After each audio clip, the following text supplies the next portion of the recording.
सत्यदेव की जय। बच्चों, मैं लगभग 32 वर्षों से देव समाज के इसी विद्यालय में कार्यरत हूँ। मैंने अपने जीवन में बहुत उतार चढ़ाव देखे हैं। मेरा जीवन बहुत ही संघर्षपूर्ण रहा है। कई बार मुझे बड़े बड़े निर्णय लेने में कठिनाई का सामना करना पड़ता था। मैंने अपने जीवन में अपने कर्तव्यों का निर्वाह बाखूबी करने का प्रयास किया है। उन प्रयासों में काफी हद तक मैं सफल भी रही हूँ। मेरी सफलता में कहीं ना कहीं किसी ना किसी का योगदान अवश्य रहा है।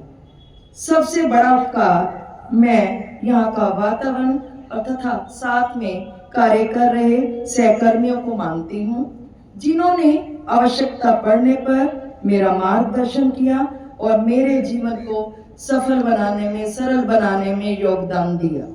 मैं सौभाग्यशाली हूँ कि मैं इस देव समाज विद्यालय का अंग हूँ। इतने अधिक समय यहाँ पर बिताने के पर सभी एक परिवार की तरह लगते हैं। देव समाज विद्यालय एक परिवार की भांति लगता है। बच्चों, आप बहुत खुश नसीब हो जो इस विद्यालय में पढ़ रहे हैं। बच्चों, मैं आपसे पूछना चाहती हूँ, आप बताएं ये विद्यालय दूसरे विद्यालयों से अलग क्यों है? कोई मुझे बता सकता है? यह विद्यालय, हमारा देव समाज विद्यालय और विद्यालयों से अलग क्यों है? ठीक है बच्चों, मैं ही बताती हूँ।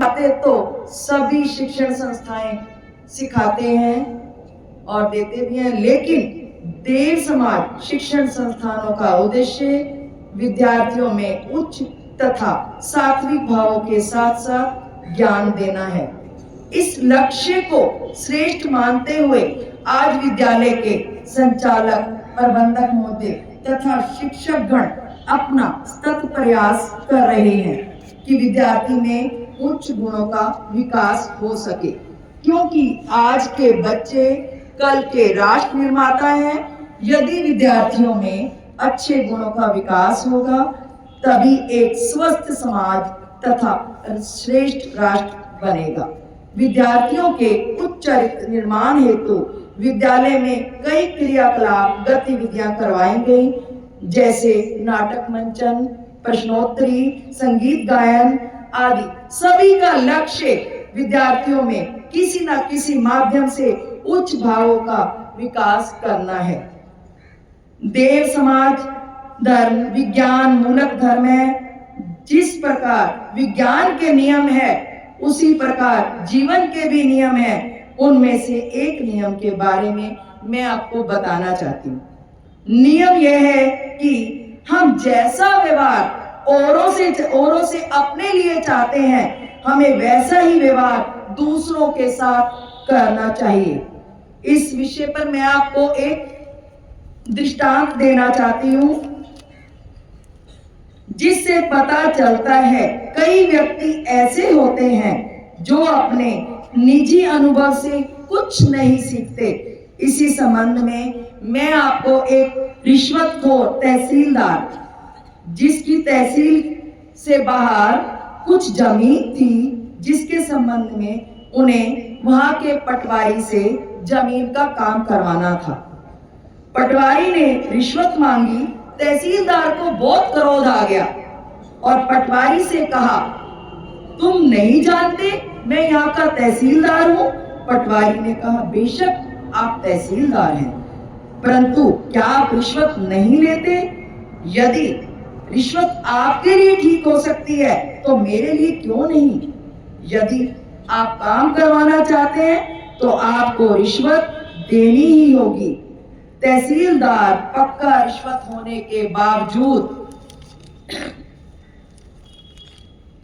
यह चाहता था कि दूसरे उसके प्रति ईमानदार रहें।